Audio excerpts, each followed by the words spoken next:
କରୁଣାମୟୀ ମା परम प्रभु श्री अरविंद पाद पद्म मोर प्रणाम जनाऊँछि एवं एही श्री अरविंद पाठचक्र रे ऑनलाइन माध्यम रे योगदान करिथिबा एवं अंशग्रहण करथिबा समस्त दिव्य भिक्षु अपा भाई माननकु प्रणाम और श्री भाई मानकर आशीर्वाद प्रार्थना करुछि। एही पवित्र मासटी मांकर जन्म मास समस्ते आमे मातृमय चेतना रे रहिबा लागि आस्पृहा करुछे। ताहारी भितरे आजिर आलोचनार विषयटी रहिछि मांकर दिव्य उपस्थिति, जहा आमे सबु बेले चाहू मांकर उपस्थिति को अनुभव करिवु, मांकर उपस्थिति को प्रत्यक्ष करि परिवु।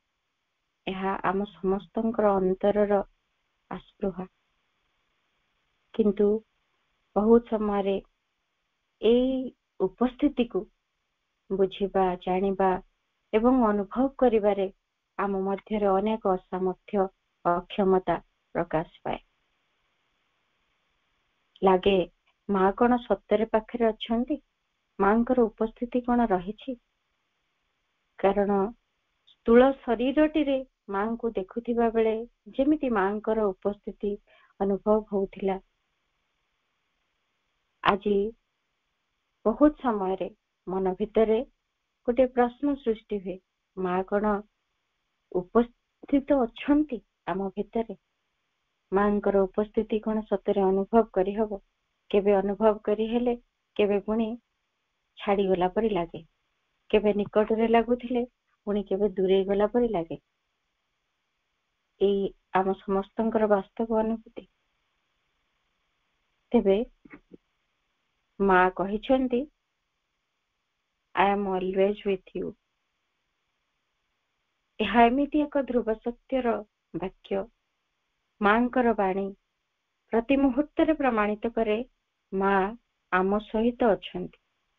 मांकर उपस्थिति, दिव्य उपस्थिति आम सहित सदा सर्वदा रहिछि। तेबे काहेकि बहुत समय से उपस्थितिर अनुभूति हुए ना? सेही प्रश्न प्रभु श्री अरविंद को पचारिथिले साधक। पचारिले, why do I sometimes feel myself far from the mother? I want to be able to feel her constantly with me. काहेकि समय समय अनुभव हुए मु निजे मां को ठारू केते दूर रे।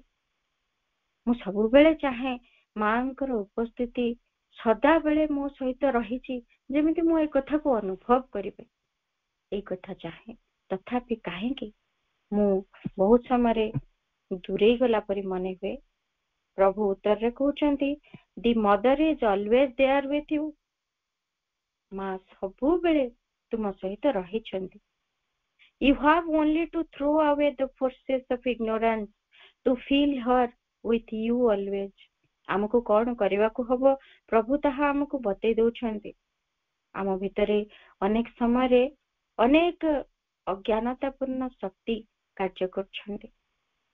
आम भितरे संदेह आसुछि, आम भितरे द्वंद्व आसुछि, आम भितरे आम मन भितरे एते प्रकार अविश्वास भरी जाउछि समय समय, जो गुड़िक कि अज्ञानतार शक्ति। एही अज्ञानतार शक्ति गुड़ी को प्रभु कहिछंती आमको दूर को फिंगी देबा को हबो। ताहेले जाई मांकर उपस्थिति को सबु बेले अनुभव करि परिबे। प्रभु आहुरी मध्य कहउचंती, the mother's presence is always there, but if you decide to act on your own idea, your own notion of things, your own will and demand upon things, then it is quite likely that her presence will get veiled. वास्तव रे आम भितरे एई सब गतिविधि गुड़िक भरी रही थाए। सेथि पाई ही मांकर से दिव्य पवित्र उपस्थिति को आमे बहुत समय रे हरै दउ, खूब कम समय रे तांकर उपस्थिति अनुभव करू। प्रभु सेई कथा ही हमकु सूचय दउचंती आमे हमर निजस्व धारणा भितरे कार्य करूछु जहा हमर धारणा हमर जहा चिंता भावना अनुभव अनुभूति प्रति कथा को नेकी हमर निजस्व विचारधारा हमर निजर इच्छा अनिच्छा पसंद ना पसंद एगुडी को आम पाई गुरुत्वपूर्ण ही रहिचंती आमे अनेक दाबी करू प्रति कथा उपरे मते एई कथाटी दरकार मां मते एई कथाटी दियो मते सेई कथाटी दियो मो जीवन रे असुविधाटी को दूर कर मोर एई समस्याटी को समाधान कर दाबी करू मां को सब कथा हमें कहिबू जणैबू निश्चित भावरे कारण मां कहिचंती तुमे टिकनिकी करे सब कथा मते जणाओ साधक माने संकोच करिचंती केते समय रे जे एई कथाटी कोन छोटिया कथाटी मां को कहिबी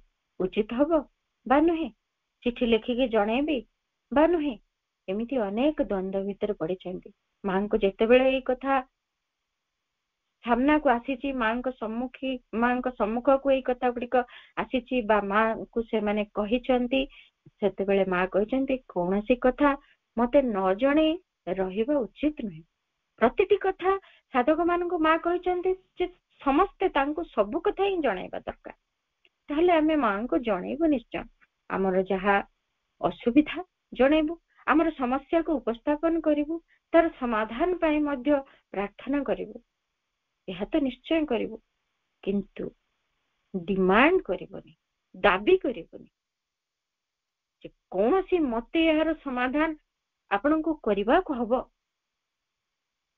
न हेले ए समस्यार समाधान जदि न हुए आम भितर से दाबीटी जोगु ही ता परवर्ती कॉन्सिक्वेंस जेते बेले दाबी करूचु मां एई मोर इच्छा को पूर्ण करो बा मोर एई कथाटी एई दाबीटी आपण पूर्ण करबा को बाध्य ए समाधानटी समाधान आनी देबा को बाध्य जेते बेले दाबी कर दोचु से दाबीर परवर्ती फलाफलटी होची जेते बेले दाबीटी पूर्ण न होइतिबार देखा जाउची मां को उपस्थिति को आमे हरै देछु आम भितरे ऑटोमेटिकली ए स्थिति आसी जाउची आमे कहूचु मां नांदी मां थिले मोर ए कथा पूर्ण करथांते मां जदि वास्तव रे एटी थांते मांकर दिव्य उपस्थिति हमको घेरी रहिची बोली कहा जाउची किंतु नहीं मु एते प्रार्थना कली एते डाकिली तथापि ए कथाटी पूर्ण हैला नाही एई फळी दाबी करबा जोगु परवर्ती पर्यायर फलाफलटी आम चेतना मध्य रे एई फळी स्थितिटी आनी दिए जहा फळ रे मां को उपस्थिति थारु आमे केते दूर को चली जाऊ मां को उपस्थिति रहिची किंतु आमे दूरे जाऊ ताहा ही प्रभु कहउचंती then it is quite likely that her presence will get veiled तांको उपस्थिति रहिची किंतु ताहा आवृत हे जाउची कहा द्वारा आवृत होची हमर ए अविश्वास हमर ए प्रकार मन भितरे जो प्रकार द्वंद्व जे मु मागिली किंतु मां पूर्ण कलेनी निश्चित भाबरे मां एठी नाहंती मांकर उपस्थिति एठी नाही थिले तो सुनि थांते आ कोइ थांते ए प्रकारे मांकर उपस्थिति आवृत हे जाउची हम भीतर चेतनार जो अप्रस्तुति ए भली विकृत हे जाउची हमर प्रस्तुति किछि नाही तने विकृत अवस्था रे मां को उपस्थिति को अनुभव करी हुए ना ताहा आवृत हे जाए ता अर्थ एया नुहे जे मां उपस्थित नहंती प्रभु कहउछन it is not she who withdraws from you but you who draw back from her एमिति अवस्था जदि आमे करू एमिति प्रकार चेतना रे जदि आमे रहू आमे आम मतामत आम धारणा आम इच्छा अनिच्छा आमर पसंद ना पसंद आमर जेतेक दाबी सबको नेकी जदि आमे दृढ़ हे रहू ताहले मां जे आम ठारू दूरे जिबे ताहा नुहे मां को उपस्थिति सदा सर्वदा आम सहित रहिथिबो किंतु आमे ही तांको ठारू निजको दूरे नबो जहा को कहा जाउची तांको उपस्थिति आवृत हे जिवो her presence will get weld ताहा ही जाए ଆମ ମାନଙ୍କ କ୍ଷେତ୍ରରେ ମାଙ୍କର ଦିବ୍ୟ ଉପସ୍ଥିତିରୁ ଆମେ ବଞ୍ଚିତ ହେଇଯାଉ। ମା ପୁଣି କହୁଛନ୍ତି, I am indeed the friend of the bad days and the companion in the ascent towards the truth, where the Lord will carry you forever in his almighty arms. ମା କହୁଛନ୍ତି, ମୁଁ ବାସ୍ତବରେ ଏଇ ତୁମର ଦୁର୍ଦିନ ଗୁଡାକର ବନ୍ଧୁ। ଏ କଥା ମା ନିଜେ କହୁଛନ୍ତି। ଅର୍ଥାତ ଏଇଥିରୁ ଆମେ କଣ ବୁଝିପାରିବା? ମା ଆମ ଦୁର୍ଦିନରେ ବି ଆମ ସହିତ ଅଛନ୍ତି, ଆମର ଅସୁବିଧା ବେଳେ ବି ଅଛନ୍ତି, ଆମର ସମସ୍ତ ସମସ୍ୟା ବେଳେ ବି ସେ ଅଛନ୍ତି।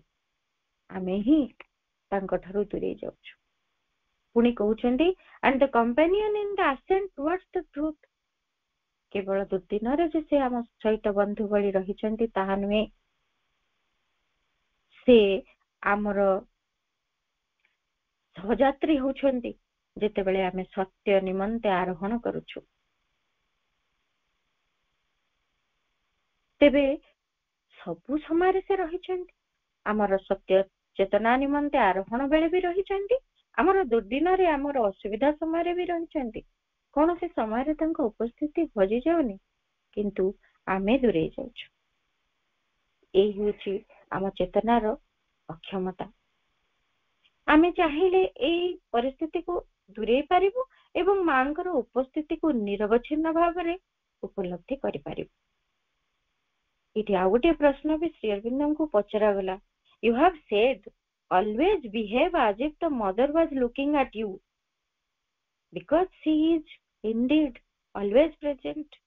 ଏଇ କଥାଟି ଶ୍ରୀ ଅରବିନ୍ଦ ଯେତେବେଳେ ଲେଖିଲେ, ଏଇ ମେସେଜଟି ଦେଲେ, ଏଇଟା ଡାଇନିଂ ହଲ୍, ଆଶ୍ରମର ଯୋଉ ଡାଇନିଂ ହଲ୍, ସେଇଠି 28 ମାର୍ଚ୍ଚ 1928 ଏଇଟିକୁ ଲେଖା ହେଇଥିବା ବାଣୀଟିକୁ ଟଙ୍ଗେଇ ଦିଆଗଲା ଏବଂ ଶ୍ରୀ ଅରବିନ୍ଦ ଏଇ କଥାକୁ ସେଠି ପ୍ରମାଣିତ କରୁଥିଲେ ଯେ ମା ସବୁବେଳେ ସବୁ କଥାକୁ ଦେଖୁଛନ୍ତି, ଆମ ସହିତ ରହିଛନ୍ତି ପ୍ରତି ମୁହୂର୍ତ୍ତରେ।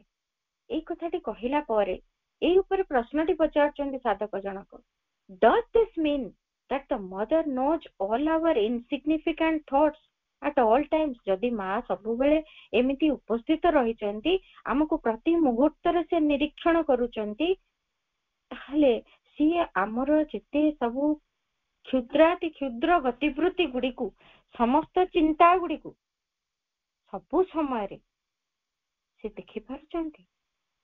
ଯଦି ଉପସ୍ଥିତ ଅଛନ୍ତି, ନିଶ୍ଚିତ ଭାବରେ ଦେଖିପାରୁଥିବେ। ସେ ଏମିତି ଖାଲି ସମୟରେ ଦେଖିପାରୁଛନ୍ତି ନା ସେ ଯେତେବେଳେ ଏକାଗ୍ର ହଉଛନ୍ତି ଦେଖୁଛନ୍ତି? ଏଇ ପ୍ରଶ୍ନ ପଚାରିଛନ୍ତି। ପ୍ରଭୁ ତାର ଉତ୍ତର ବହୁତ ସୁନ୍ଦର ଭାବରେ କହିଛନ୍ତି ଯେ it is said that the mother is always present and looking at you. ଏଇ କଥା କୁହାଯାଇଛି ଯେ ମା ସବୁବେଳେ ଉପସ୍ଥିତ ରହିଛନ୍ତି ଏବଂ ଆମକୁ ସେ ଦୃଷ୍ଟିପାତ କରୁଛନ୍ତି, ଆମକୁ ଦେଖୁଛନ୍ତି, ନିରୀକ୍ଷଣ କରୁଛନ୍ତି। ଏହାର ଅର୍ଥ ଏହା ନୁହେଁ, ପ୍ରଭୁ କହୁଛନ୍ତି, that does not mean that in her physical mind she is thinking of you always and seeing your thoughts. ତାର ଅର୍ଥ ଏହା ନୁହେଁ ଯେ ସବୁବେଳେ ସିଏ ଆମ ଚିନ୍ତା ଗୁଡିକ ବିଷୟରେ ଭାବୁଛନ୍ତି ଏବଂ ସେଗୁଡିକୁ ଦେଖୁଛନ୍ତି। ତୁମ ଏମିତି ଭାବରେ ଫିଜିକାଲି ସ୍ଥୂଳ ଭାବରେ ସେ ସବୁବେଳେ କେବଳ ଆମକୁ ଦେଖୁଛନ୍ତି, ସେଇ କଥା ଉଦ୍ଦେଶ୍ୟରେ କୁହାଯାଏନି, କାରଣ ତାହାର କୌଣସି ଆବଶ୍ୟକତା ନାହିଁ। ପ୍ରଭୁ କହୁଛନ୍ତି there is no need of that. କାହିଁକି ତାର ଆବଶ୍ୟକତା ନାହିଁ ତାହା ପ୍ରଭୁ କହୁଛନ୍ତି, since she is everywhere. କାହିଁକି ନା ସେ ସବୁଠି ଅଛନ୍ତି। କେତେ ଗୁରୁତ୍ୱ ଦେଇ ପ୍ରଭୁ କହୁଛନ୍ତି and acts everywhere, ଏବଂ ପ୍ରତି ସ୍ଥାନରେ ସେ ତାଙ୍କର କ୍ରିୟା କରୁଛନ୍ତି। ତେଣୁ ସେ କେବଳ କନସେନ୍ଟ୍ରେଟ କଲେ, ଏକାଗ୍ର ହେଲେ ହିଁ ଆମର କ୍ରିୟାକଳାପକୁ ଦେଖିପାରିବେ, ଆମ ଚିନ୍ତାକୁ ଶୁଣିପାରିବେ, ବୁଝିପାରିବେ, ତାହା ନୁହେଁ। ସବୁଠି ସେ ଅଛନ୍ତି ଏବଂ ସବୁଠି ସିଏ ତାଙ୍କର କାର୍ଯ୍ୟ କରୁଛନ୍ତି। କେମିତି କରୁଛନ୍ତି? Out of universal knowledge. ସିଏ ତାଙ୍କର ସମଗ୍ର ଜାଗତିକ ଯେତେ ଜ୍ଞାନ, ଏ ବିଶ୍ୱର ଜ୍ଞାନ ତାଙ୍କର ସେଇ ସ୍ତରରୁ ସେ କାର୍ଯ୍ୟ କରୁଛନ୍ତି, ଏଇ ଜାଗତିକ ଜ୍ଞାନ ସ୍ତରରୁ ସେ କାର୍ଯ୍ୟ କରୁଛନ୍ତି। ଅର୍ଥାତ୍ ଏଇ ଜଗତରେ ଟିକେ ନିଖେ ଭାବରେ କୋଉଠି କଣ ହଉଛି ସେଇ ଜ୍ଞାନ ତାଙ୍କରି ଅଛି, ଏବଂ ସେଇ ଜ୍ଞାନକୁ ନେଇ ସେ ପ୍ରତିଟି ମୁହୂର୍ତ୍ତରେ ତାଙ୍କର କ୍ରିୟା କରୁଛନ୍ତି। ପ୍ରତ୍ୟେକଙ୍କୁ ସେ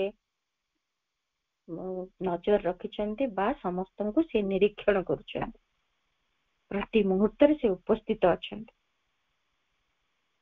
ସବୁବେଳେ ଏଇ କଥାଟି ଆମେ ସେଇଥିପାଇଁ ପ୍ରଭୁଙ୍କର ଏଇ ବାଣୀଟି ଭାରି ଗୁରୁତ୍ୱପୂର୍ଣ୍ଣ। Always behave as if the mother was looking at you because she is indeed always present। ସବୁବେଳେ ଏଇଭଳି ବ୍ୟବହାର ଆମଠାରୁ ଆଶା କରାଯାଏ। ଆମେ କଦାପି ଏମିତି ସନ୍ଦେହ ଭିତରେ ରହିବାନି, ମା କଣ ଏଠି ଅଛନ୍ତି, ଏଇଭଳି ମନୋଭାବ ନ ରଖି ପ୍ରଭୁଙ୍କର ଏଇ ବାଣୀକୁ ଆମ ଭିତରେ ପ୍ରତି ମୁହୂର୍ତ୍ତରେ ବିଶ୍ୱାସର ସହିତ ଗ୍ରହଣ କରି ଶିଖିବାକୁ ହବ। ପୁଣି ପ୍ରଶ୍ନ ପଚାରିଛନ୍ତି ଆଉ ଥରେ, it seems to me that the more we communicate our thoughts to her, the more we open ourselves to her forces and the more effective becomes our surrender to her। Am I right? ପଚାରୁଛନ୍ତି, ପ୍ରଭୁ ଆପଣ ତ କହୁଛନ୍ତି ମା ପ୍ରତି ମୁହୂର୍ତ୍ତରେ ଉପସ୍ଥିତ ଅଛନ୍ତି, ସବୁଠି ଉପସ୍ଥିତ ଅଛନ୍ତି, ଦେଖୁଛନ୍ତି, ତାହେଲେ ଆମେ ଯେତେ ଯେତେ ଆମର ଚିନ୍ତା ଭାବନା ଗୁଡିକୁ ତାଙ୍କ ଆଡକୁ ତାଙ୍କୁ କମ୍ୟୁନିକେଟ କରିବୁ, ଅର୍ଥାତ୍ ତାଙ୍କ ସହିତ ଆମର ସଂଯୋଗ ସ୍ଥାପନ କରିବୁ, ସେତିକି ସେତିକି ତାଙ୍କରି ଆଡକୁ ଆମେ ଉନ୍ମୁକ୍ତ ହେଇପାରିବୁ, ତାଙ୍କରି ଶକ୍ତି ଆଡକୁ, ଏବଂ ତାଙ୍କ ଶକ୍ତି ଆମ ଭିତରେ ଅଧିକ କ୍ରିୟାଶୀଳ ହେଇପାରିବ, ଆମର ସମର୍ପଣ ତାଙ୍କ ନିକଟରେ ଅଧିକ ହେଇପାରିବ, ତାଙ୍କ ଉପସ୍ଥିତିକୁ ଅଧିକ ଅନୁଭବ କରିପାରିବ। ଏହା ଠିକ କି? ପ୍ରଭୁ କହୁଛନ୍ତି ୟେସ୍, କ୍ୱାଇଟ୍ ରାଇଟ୍, ପୁରା ଠିକ। ଅର୍ଥାତ୍ ପ୍ରତି ମୁହୂର୍ତ୍ତରେ ଆମ ଭିତରେ ମାଙ୍କ ସହିତ ଗୋଟେ ସଂଯୋଗ ସ୍ଥାପନ ହବା ଦରକାର, ଗୋଟେ କମ୍ୟୁନିକେସନ ହବା ଦରକାର। ଆମେ ଯେତେବେଳେ ଭାବୁଛୁ ମାଙ୍କର ଉପସ୍ଥିତି ଅଛି କି ନାହିଁ, ସନ୍ଦେହରେ ପଡିବା ନାହିଁ, କେବଳ ମାଙ୍କୁ ନିରନ୍ତର ମନେ ରଖିଥିବା, ଯୋଉ କଥା ମା କହିଲେ ରିମେମ୍ବର ଆଣ୍ଡ ଅଫର, ପ୍ରତି ମୁହୂର୍ତ୍ତରେ ମନେ ରଖିଥିବା ଏବଂ ତାଙ୍କ ପାଖରେ ନିବେଦନ କରୁଥିବା, ସେଇ ହିଁ ତାଙ୍କ ସହିତ ଆମର ସଂଯୋଗ ସ୍ଥାପନର ମାଧ୍ୟମ। ଏବଂ ଯେତେବେଳେ ଏମିତି ଗୋଟେ ସଂଯୋଗ ସ୍ଥାପନ ହେଇପାରିବ, ତାଙ୍କ ଦିବ୍ୟ ଉପସ୍ଥିତି ଆମ ଆଗରେ ଝଲସି ଉଠିବ, ସେଥିରେ ଆଉ କୌଣସି ସନ୍ଦେହ ରହିବନି, କୌଣସି ପ୍ରଶ୍ନ ଉଠିବନି। ବାସ୍ତବରେ ମାଙ୍କର ଦିବ୍ୟ ଉପସ୍ଥିତି ଏମିତି ସମଗ୍ର ଜଗତରେ ଘେରି ରହିଛି। ପୁଣି ଆହୁରି ଆମ ମାନଙ୍କ ଭିତରେ ଯେମିତି ପ୍ରଶ୍ନ ଉଠେ, ବାରମ୍ବାର ମାଙ୍କ ଉପସ୍ଥିତିକୁ ନେଇକି ଅନେକ ସମସ୍ୟା, ଅନେକ ପ୍ରଶ୍ନ, ଅନେକ ଅବିଶ୍ୱାସ ଆମ ଭିତରେ ଆସେ, ସେମିତି ଗୋଟେ ପ୍ରଶ୍ନଟିଏ, my vital does not seem to have devotion for the mother, instead of loving her it gets mixed with undivine forces, protect me from these vital obstructions, I wish to feel that I am lying in the mother's lap। ସବୁବେଳେ ଆମ ଭିତରେ ଏମିତି ଗୁଡିଏ ଭକ୍ତି କମିଯାଏ ମାଙ୍କ ପାଇଁ, ବେଳେ ବେଳେ ସମୟ ସମୟ ଏଇ କଥା ହୁଏ, ଯେମିତି ଗୋଟେ ଚିରାଚରିତ ତା ଭିତରେ ପ୍ରବେଶ କରିଯାଉ ଆମେ। ହଁ, ପ୍ରତ୍ୟେକ ଦିନ ଏମିତି ଧୂପ ଦେଇଦେବା, ପ୍ରଣାମ କରିଦେବା, ଫୁଲ ଦେଇଦେବା, ଇଏ ଗୋଟେ ଗତାନୁଗତିକତା, ଗୋଟେ ଯାନ୍ତ୍ରିକତାରେ ପରିଣତ ହେଇଯାଏ। ଅନ୍ତରର ଭକ୍ତି ସେତେବେଳେ ଯେମିତି କିଛି କମିଯାଏ, ଏଇ ଅବସ୍ଥା ସମୟ ସମୟ ଆସିଯାଏ। ତେଣୁ ତାଙ୍କୁ ଭଲ ପାଇବାଟି ଆମ ଭିତରେ କିଛି ଅନ୍ୟ ଅଦିବ୍ୟ କଥା ଗୁଡିକ ସହିତ ମିଶ୍ରିତ ହେଇଯାଏ। ଅର୍ଥାତ୍ ଏମିତି ଆସେ ଯେ ମୁଁ ଏତେ ଦିନ ଧରିକି ଡାକିଲେଣି, କଣ ମୋ ଜୀବନରେ ତ ଅସୁବିଧା କିଛି ସରୁନି, କେତେ ଆଉ ଡାକିବି, କେତେ ଦିନ ଡାକିଲିଣି, ବୁଝିଲି କଣ ମା ଅଛନ୍ତି, କିଏ କିଏ ପଚାରି ଦିଅନ୍ତି ଯେ ଯଦି ମା ସତରେ ଅଛନ୍ତି, ଏଇ ଅସୁବିଧାଟା କେମିତି ତୁମର ଦୂର ହେଇନି। ସେଇ ଅବିଶ୍ୱାସଟି ଆମ ଭିତରକୁ ବି ସଂକ୍ରମିତ ହେଇ ଆସେ। ଆମେ ବେଳେ ବେଳେ ସେଇ ପ୍ରତି ମଧ୍ୟ ଗ୍ରହଣଶୀଳ ହେଇଯାଉ, ଅଦିବ୍ୟ ଶକ୍ତି ଗୁଡିକ ପ୍ରତି, ଏବଂ ଏମିତି ଆମ ଭିତରେ ଗୋଟେ ଗୋଳିଆ ମିଶା ଅବସ୍ଥା ହେଇଯାଏ, ମାଙ୍କ ପ୍ରତି ଭକ୍ତି କମିଯାଏ, ଅନେକ ପ୍ରଶ୍ନ ଖାଲି ଆସେ, ଅଭିଯୋଗ ଭରିଯାଏ ମନ ଭିତରେ, ଅଭିମାନ ଆମ ଭିତରେ ଭରିଯାଏ, ସେତେବେଳେ ମାଙ୍କ ଉପସ୍ଥିତି ଠାରୁ ଆମେ ଦୂରେଇ ଯାଇଥାଉ। ସେଥିପାଇଁ ସାଧକ କହୁଛନ୍ତି, ଅନୁଭବ କରିବାକୁ ଚାହେଁ ଯେମିତି ସବୁବେଳେ ମୁଁ ମାଙ୍କ କୋଳରେ ରହିଛି। ଏଇ ଅନୁଭବଟି ମୋର କେମିତି ହଉ, ଏମିତି କାହିଁକି ମୁଁ ଅନ୍ୟ ଆଡେ ଭାସି ଯାଉଛି। ପ୍ରଭୁ ପୁଣି ସେଇ ସମାନ କଥା କହୁଛନ୍ତି, ଦ ମଦର ଇଜ ଅଲୱେଜ ୱିଥ ୟୁ। ମା ସବୁବେଳେ ତୁମ ସହିତ ଅଛନ୍ତି। ଏଇ କଥା ଏତେ ଧ୍ରୁବ ସତ୍ୟ, ପ୍ରତି ମୁହୂର୍ତ୍ତରେ ପ୍ରଭୁ ଆମକୁ ବାରମ୍ବାର ବାରମ୍ବାର ଚେତେଇ ଦଉଛନ୍ତି। ମା ବି ନିଜେ କହୁଛନ୍ତି, ପ୍ରଭୁ କହୁଛନ୍ତି ମା ସବୁବେଳେ ଅଛନ୍ତି। The vital has its desire and therefore does not believe in the mother's presence. ପ୍ରାଣ ଭିତରେ ଅନେକ କାମନା ବାସନା ଭରି ରହିଛି, ସେ ଚାହେଁ ସେ କାମନା ବାସନା ଗୁଡିକ ପୂରଣ ହେଲେ ହିଁ ମାଙ୍କର ଉପସ୍ଥିତିଟି ପ୍ରମାଣିତ ହବ। ମାଙ୍କର ଉପସ୍ଥିତିକୁ ପ୍ରମାଣ କରିବା ଲାଗି ସେ ଚାହେଁ ସେଇ କାମନା ବାସନା ଗୁଡିକର ପରିପୂରଣ। ଯେତେବେଳେ ସେଇଗୁଡିକର ଖିଲାପ ହେଇଯାଏ, କୌଣସି କାରଣରୁ କାମନା ବାସନା ପୂରଣ ହୁଏ ନାହିଁ, କାରଣ ମା ସବୁ ସମୟରେ ଆମର କାମନା ବାସନା ଗୁଡିକ ପୂରଣ କରନ୍ତି ନାହିଁ। କାହିଁକି ନା କାମନା ବାସନା ଗୁଡିକ ଏମିତି ଅଜ୍ଞାନତାପୂର୍ଣ୍ଣ ହେଇଥାଏ, ସେଗୁଡିକରେ ଏଗୁଡିକ ଯଦି ପୂରଣ କରାଯାଏ ଆମେ ପୁରାପୁରି ଅସୁରରେ ପରିଣତ ହେଇଯିବୁ। କାହିଁକି ନା ସେଗୁଡିକ ଏତେ ଅଜ୍ଞାନତାପୂର୍ଣ୍ଣ, ଏମିତି ଅନ୍ଧତା ପୂର୍ଣ୍ଣ, ସେଗୁଡିକ ଆମକୁ ପୁରାପୁରି ନିମ୍ନ ଚେତନା ସ୍ତରକୁ ଟାଣି ନେଇଯିବେ। ସେଇଥିଲାଗି ମା ଜାଣନ୍ତି ସନ୍ତାନ ପାଇଁ କଣ ଆବଶ୍ୟକ କଣ ନାହିଁ, ତେଣୁ ସେ କାମନା ବାସନା ଗୁଡିକ ପୂରଣ କରିନଥାନ୍ତି। ଯଦିଓ କେତୋଟି କଥା ସେ ଆବଶ୍ୟକତା ଅନୁଯାୟୀ ପୂରଣ କରନ୍ତି, ଆଉ କେତେ ଗୁଡିଏ ଆମର ଯଥାର୍ଥ ଆବଶ୍ୟକତା ଥାଏ କିନ୍ତୁ ତାହାର ସମୟ ଆସିନଥାଏ, ତେଣୁ ସମୟ ପାଇଁ ଅପେକ୍ଷା କରି ସେଇ ସମୟରେ ପୂରଣ ବି କରିନଥାନ୍ତି। ଏଣେ ଆମର ପ୍ରାଣ ସେତେବେଳକୁ ପ୍ରମାଣ ଖୋଜେ ଉପସ୍ଥିତିର। ମୋର କାମନା ବାସନାଟି ପ୍ରମାଣିତ ପରିପୂରଣ ହେଲାନି ମାନେ ଏହା ପ୍ରମାଣିତ ହେଲା ଯେ ମାଙ୍କର ଉପସ୍ଥିତି ନାହିଁ।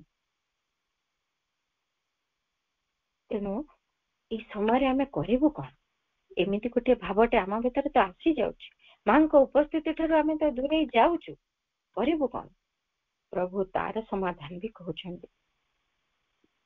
ପ୍ରଭୁ କହୁଛନ୍ତି, you have to call down the mother's force into it. ସେଇ ପ୍ରାଣ ଭିତରକୁ ଆମକୁ ମାଙ୍କର ଶକ୍ତିକୁ ସେତେବେଳେ ଆବାହନ କରିବାକୁ ହବ। କେତେ କଷ୍ଟକର କଥା ନିଶ୍ଚିତ ଭାବରେ ଆମ ମାନଙ୍କ ପାଇଁ।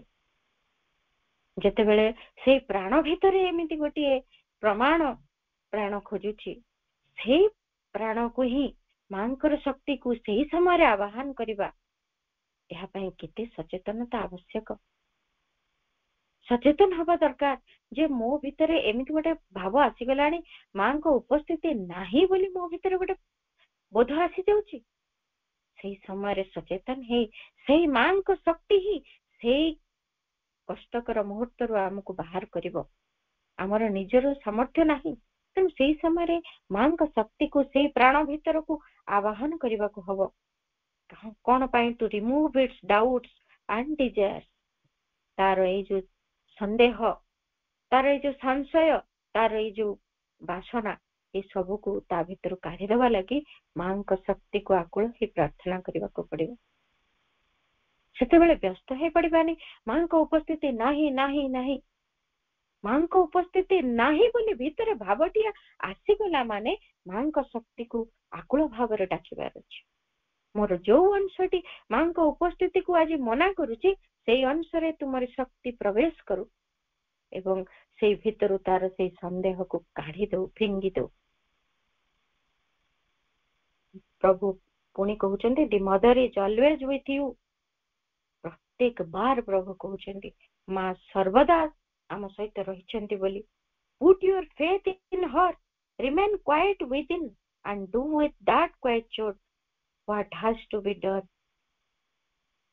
ସେତିକି ବେଳେ ଯେତେବେଳେ ମାଙ୍କ ଉପସ୍ଥିତି ଅନୁଭୂତ ହଉନି, ସେତେବେଳେ ନୀରବ ସ୍ଥିର ରହିବା, ଅନ୍ତର ଭିତରେ ବ୍ୟସ୍ତ ବିଚଳିତ ହେଇଯିବାନି। ମାଙ୍କ ଉପସ୍ଥିତି ନାହିଁ, ମା ନାହାନ୍ତି, ମୋ ପାଇଁ ଏଟା କରିଦେଲେନି, ସେଟା କରିଦେଲେନି, ମୋର କୌଣସି ଇଚ୍ଛା ପୂରଣ କଲେନି, ଆଜି ଯାଏ ମତେ ଦେଇଛନ୍ତି କଣ, ସବୁଥିରେ କେବଳ ହିଁ ମୁଁ ନାସ୍ତିର ସମ୍ମୁଖୀନ ହେଇଛି, ଏମିତି ଭାବ ଗୁଡିଏ ଆସିକି ଆମକୁ ସେତେବେଳେ ବ୍ୟସ୍ତ କରି ପକେଇବ। ତାହା ନୁହେଁ। ସେଇ ସମୟରେ ଅନ୍ତରରେ ପୁରା ନୀରବ ରହିବା ପାଇଁ ପ୍ରଭୁ ଆମକୁ ଉପଦେଶ ଦଉଛନ୍ତି। ନୀରବତା ଭିତରେ ଏଇ କଥାଟିକୁ କରିବାକୁ ହବ ଯେ ମାଙ୍କ ଶକ୍ତିକୁ ଆବାହନ କରିବା, ଏବଂ ସେତେବେଳେ ମାଙ୍କର ଉପସ୍ଥିତି ବିଷୟରେ ଧୀରେ ଧୀରେ ଧୀରେ ଧୀରେ ତାଙ୍କର ନିରବଚ୍ଛିନ୍ନ ଦିବ୍ୟ ଉପସ୍ଥିତି ବିଷୟରେ ଆମେ ଧୀରେ ଧୀରେ ସଚେତନ ହୋଇ ଉଠିବା ପରବର୍ତ୍ତୀ ମୁହୂର୍ତ୍ତରେ। ଆଉ ସେତେବେଳେ ଆମକୁ ଆଉ ଭାରାକ୍ରାନ୍ତ ଲାଗିବନି। ଜୀବନରେ ଯେତେବେଳେ କୌଣସି ମୁହୂର୍ତ୍ତରେ ଭାରାକ୍ରାନ୍ତ ଅନୁଭୂତ ହଉଛି, ଜାଣିବା ମାଙ୍କ ଉପସ୍ଥିତି ଠାରୁ ଆମେ ଦୂରେଇ ଗଲେଣି। ମା ଅଛନ୍ତି, ମାଙ୍କ ଉପସ୍ଥିତି ରହିଛି, କିନ୍ତୁ ଆମେ ତାର ପ୍ରଭାବରେ ରହିପାରୁନାହିଁ। ମା ସବୁବେଳେ ଆମ ସହିତ ଅଛନ୍ତି।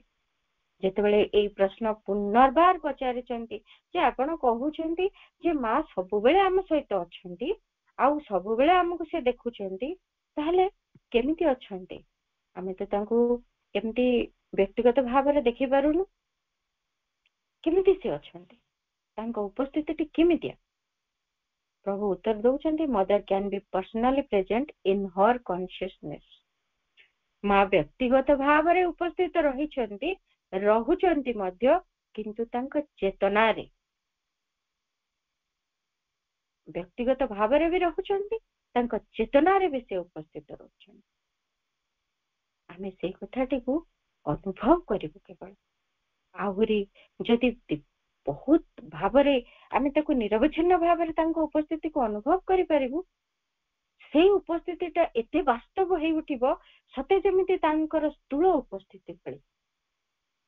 ପ୍ରତି ମୁହୂର୍ତ୍ତରେ ମା ଯେମିତି, ଆମେ ଯେମିତି ପରସ୍ପରକୁ ଦେଖୁଛେ, ସେମିତି ମାଙ୍କର ସ୍ଥୂଳ ଉପସ୍ଥିତି ମଧ୍ୟ ଆମ ଆଗରେ ପୁରା ଫୁଟି ଉଠିବ ସେତେବେଳେ।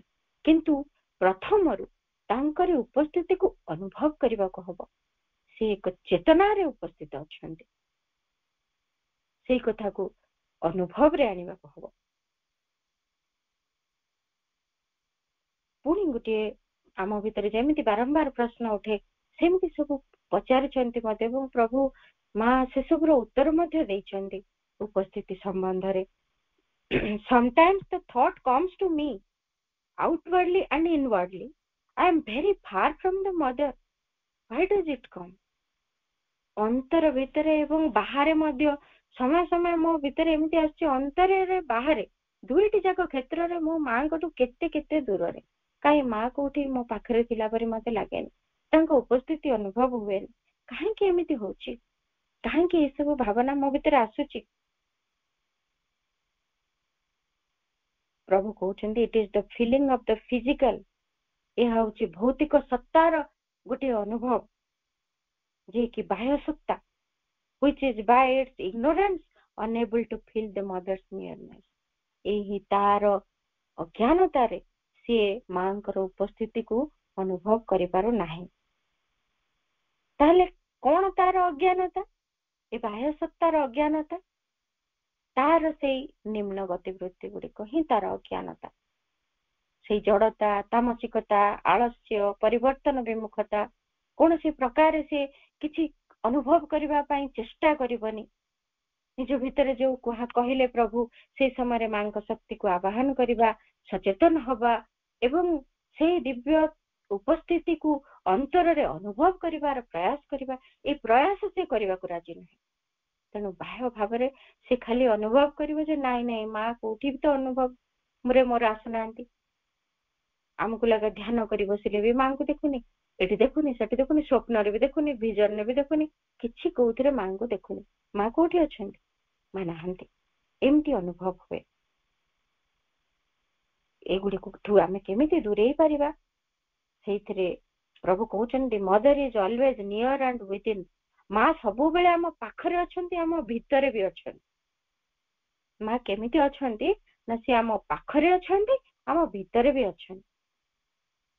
ଆମ ମନର ଯୋଉ ଅନ୍ଧକାରମୟତା, ଅଜ୍ଞାନତା ଏବଂ ପ୍ରାଣର ଯୋଉ ଦାବି, ପ୍ରାଣର ଯୋଉ ବାସନା, এইଗୁଡ଼ିକ ସବୁ କିଛି ଆମକୁ ରୋକି ରଖିଛନ୍ତି ତାଙ୍କର ଦିବ୍ୟ ଉପସ୍ଥିତିକୁ ଅନୁଭବ କରିବା ପାଇଁ। ତେଣୁ ଏଇ ପ୍ରକାରେ ମନ, ପ୍ରାଣ, ଶରୀର ପ୍ରତ୍ୟେକ ଚେଷ୍ଟା କରିବେ ଯେ ତାଙ୍କର ଏଇ ଅଜ୍ଞାନତାପୂର୍ଣ୍ଣ ଗତିବିଧି ଭିତରେ ସେମାନେ ସେଇ ମାଙ୍କର ଶକ୍ତିକୁ ହିଁ ଆବାହନ କରିବେ, ସେଇ ଅଜ୍ଞାନତାପୂର୍ଣ୍ଣ ଗତିବୃତ୍ତିକୁ କାଢିଦବା ପାଇଁ। କେବଳ ମାଙ୍କ ଶକ୍ତି ହିଁ ଆବରଣ ଛିନ୍ନ କରିପାରେ। ଆମର ସମସ୍ତ ଏଇ ଯୋଉ ଅଜ୍ଞାନତାକୁ ସେ ହିଁ ଦୂର କରିପାରିବେ। ତାଙ୍କରି ଉପସ୍ଥିତିକୁ ସେ ହିଁ ଆମ ସମ୍ମୁଖରେ ପ୍ରତ୍ୟକ୍ଷ କରିବେ। କିନ୍ତୁ ଆମ ତରଫରୁ ବ୍ୟକ୍ତିଗତ ପ୍ରଚେଷ୍ଟାଟି ଏହା ହବ ଯେ ଆମେ ଆବାହନ କରିବୁ ତାଙ୍କର ଶକ୍ତିକୁ। ଆମକୁ ଏତିକି କରିବାକୁ ହବ। ଖାଲି ପ୍ରେଜେନ୍ସ ମୁଁ ଅନୁଭବ କରୁନି କହି ବ୍ୟସ୍ତ ହେଲେ, ବିଚଳିତ ହେଲେ କିଛି ହବନି। ଆମେ ହିଁ ତାଙ୍କର ଠାରୁ ଦୂରେଇ ଚାଲିବୁ ସିନା, କିଛି ଫାଇଦା ହବନି। ତାହେଲେ ଏଇ କଥା ପୁଣି ଆମ ଭିତରେ ପ୍ରଶ୍ନ ଆସିବ, how and when can one feel the mother's concrete presence all the time? ମାଙ୍କର ବାସ୍ତବ ଉପସ୍ଥିତିକୁ ଜଣେ କେମିତି ସବୁ ସମୟରେ ଅନୁଭବ କରିପାରିବ? ପ୍ରଭୁ ତାର ଉତ୍ତର ଦଉଛନ୍ତି, it is a matter first of the constant activity of the psychic, and secondly of the conversion of the physical and its openness to inner supraphysical experience. ये साधनार अग्रगतिर कथा प्रभु कहते, जेतेबेले आमर चेष्टाटी आरंभ करिवु जे मांकर उपस्थिति को सब बेले अनुभव करिवु, सेतिपई आस्पृहा करिवु एवं मांकर शक्ति को आवाहन करिवु, आम भीतर अंधकार आवरण को छिन्न करंतु बोली, सेतेबेले आम भीतर तांकर शक्ति जेतेबेले क्रियाशील होबाको आरंभ करिवो, सेतेबेले चैत्य सत्ता रो गोटे निरवच्छिन्न क्रिया आम भीतर भी हे पारिबो। चैत्य सत्ता उन्मिलित हबे तांकरी आडको एवं तांकरी शक्ति आम भीतर कार्य करिवो सेई चैत्य सत्तांग माध्यम रे, एवं सेई चैत्य सत्तांग माध्यम रे से दिव्य शक्ति आम भीतरे आमर एई शरीर सत्ता, भौतिक सत्ता एवं मन प्राण ए सब को रूपांतरित करिवे धीरे धीरे करिवे। एवं मन प्राण रूपांतरित होला पर भी ए शरीर सत्तार रूपांतर मध्य आवश्यक अछि, जहा कि ए भौतिक स्तर रु अति भौतिक स्तर पर्यंत उद्धायित हबो, सेतरे तार अनुभव हबो। एवं से शरीर सत्ता ही जेतेबेले आमे धीरे धीरे साधना रे अग्रगति करूछु, मन फास्ट मन भितरे ऊर्ध्वतर मन भितरे धीरे धीरे गोटे उपन्यास आसे, मां को उपस्थिति को से टिके बुझी पारे, अनुभव करि पारे, एवं प्राण भितरे मध्य धीरे धीरे गोटे प्रभाव पड़े। किंतु अनेक काल धरि कि ए शरीर सत्ता भितरे ही गोटे बोध आसी पारेनी, मां को उपस्थिति रहिछि से ताकू मोटे अनुभव करि पारेनी। से ही एमिति गोटे आवरण हेकि रही थाए जे कि मां को उपस्थिति ठारू हमको सब बेले दूरे रखे। तेणु ताहा भितर मध्य से आलोक से शक्ति प्रवेश करवा दरकार, जे कि ताकू से भौतिक स्तर रो धीरे धीरे उद्धायित करिवे अति भौतिक स्तर। एभली हेले मन प्राण एवं शरीर क्षेत्र रे से दिव्य उपस्थिति प्रति मुहूर्त रे अनुभव हबो। से अनुभूति भीतर देकी से जने कांस्टेंटली मां को दिव्य उपस्थिति को देखि पारियो।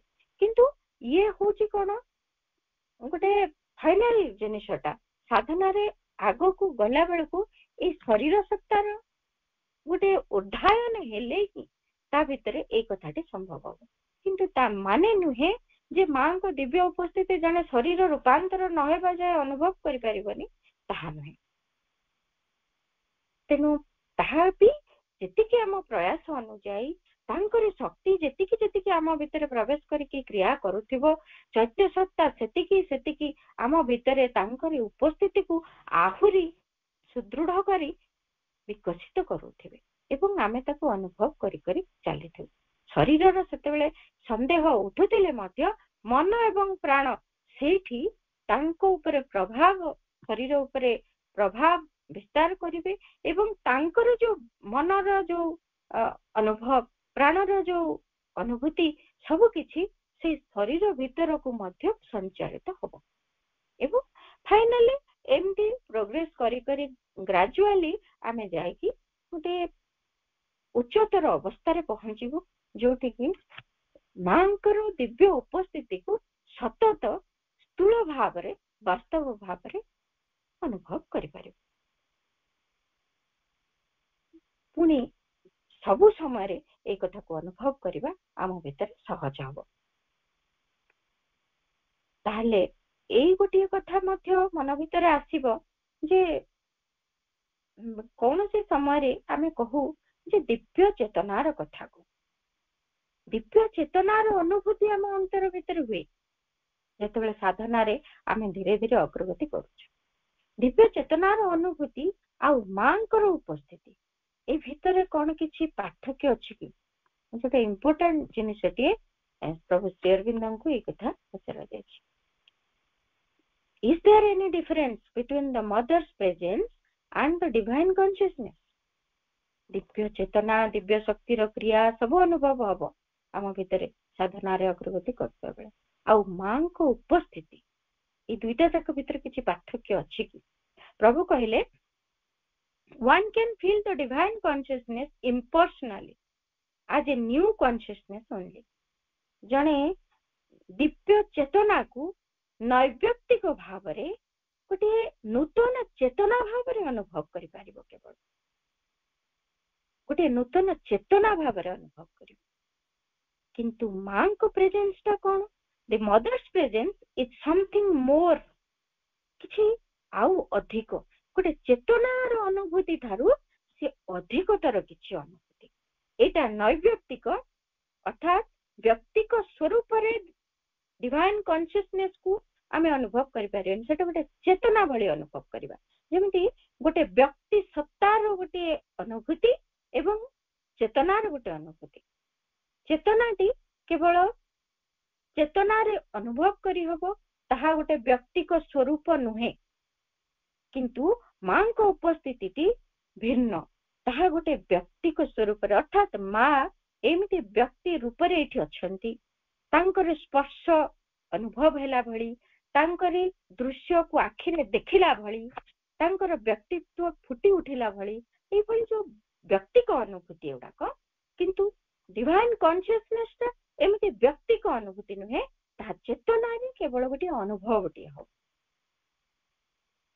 ତେଣୁ ତାହା ବି ବୁଝେଇଲେ ଯେ କେମିତି ଗୋଟେ ଇମ୍ପର୍ସନାଲ ବା ଯୋଉ ଚେତନାଟି ଯୋଉ ଅନୁଭବ କରୁଛେ ଡିଭାଇନ କନସିୟସନେସ ଟା, ତାହାକୁ ଆମେ କେମିତି ଅନୁଭବ କରୁଛେ ତାହା ପ୍ରଭୁ ବି କହୁଛନ୍ତି। ଏଟା ଗୋଟେ ଆଧ୍ୟାତ୍ମିକ ସ୍ତର ଭଳି ଅନୁଭବ ହବ, ଏ ଷ୍ଟେଟ୍ ଅଫ ପିସ୍, ଶାନ୍ତିର ଅନୁଭୂତି ହବ ଡିଭାଇନ କନସିୟସନେସ ରେ। ଆଲୋକର ଅନୁଭୂତି ହବ, ଲାଇଟ, ଜୟ, ହ୍ୱାଇଟନେସ, ବିସ୍ତୃତତା, ଆନନ୍ଦ, ଆଲୋକ ଏବଂ ଏଇ ସବୁ ଶାନ୍ତି, ଏଇ ସବୁର ଅନୁଭୂତି ହଉଛି ଡିଭାଇନ କନସିୟସନେସ ର ଅନୁଭୂତି। ଏଗୁଡିକର ବ୍ୟକ୍ତିକ ସ୍ୱରୂପ ଆମେ ଦେଖୁନାହିଁ, କିନ୍ତୁ ମଦର ପ୍ରେଜେନ୍ସ ଟା something more. One feels herself, they are present within or above or enveloping one or all those together. ଜଣେ ମାଙ୍କ ଉପସ୍ଥିତିଟା କେମିତି ଅନୁଭବ କରିବ, ଏଇ ଯୋଉ ଦିଟା ଯାକ ଭିତରେ ଡିଫରେନ୍ସ କେତେ ସୁନ୍ଦର ଭାବରେ ଆମ ଭିତରେ ଆମେ ଏଇଟିକୁ ବାରି ପାରିବା। ପ୍ରଭୁ ଆମ ପାଇଁ ସହଜ ସରଳ କରି ବୁଝେଇଦେଲେ।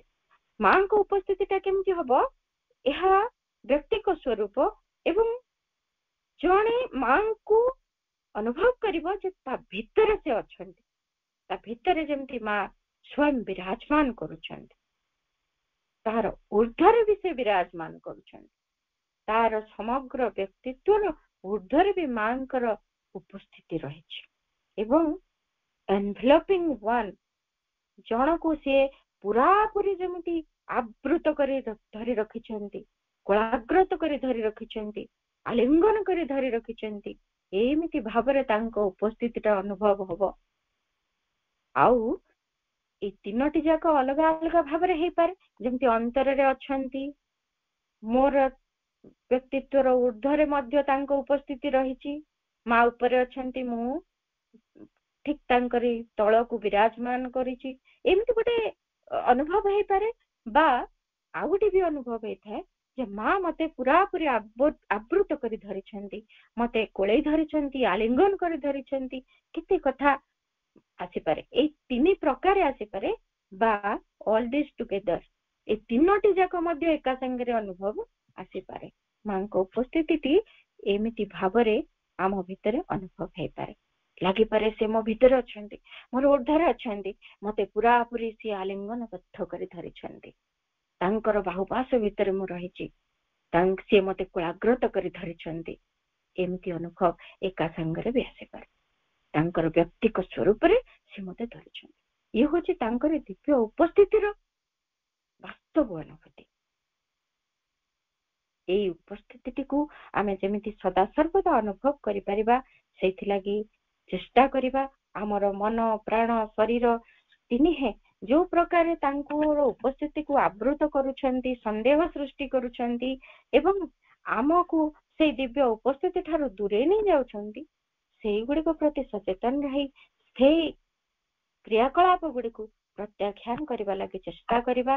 ମାଙ୍କର ଶକ୍ତି, ମାଙ୍କର ଉପସ୍ଥିତିକୁ ନିରବଚ୍ଛିନ୍ନ ଭାବରେ ଆସ୍ପୃହା କରି, ଆବାହନ କରି ଆମ ଭିତରର ସେଇ ବିପରୀତ କ୍ରିୟାକଳାପ ଗୁଡିକୁ ଆମ ଭିତରୁ କାଢିଦବା ପାଇଁ ସହାୟତା ଲୋଡିବା। ଏତିକି ଯଦି କରୁଥିବା, ପ୍ରତି ମୁହୂର୍ତ୍ତରେ ମାଙ୍କର ସେଇ ଦିବ୍ୟ ଉପସ୍ଥିତି ଆମକୁ ଘେରି ରହିଥିବ।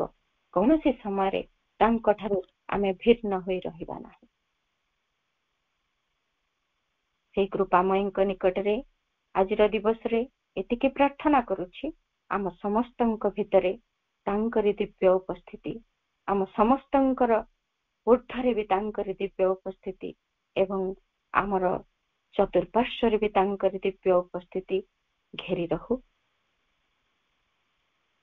ଅଶେଷ କୃତଜ୍ଞତା ସହ ତାଙ୍କରି ଚରଣରେ ମୋର ପ୍ରଣାମ ଜଣାଉଛି। ସମସ୍ତଙ୍କୁ ଧନ୍ୟବାଦ। ବନ୍ଦେ ମାତରମ୍।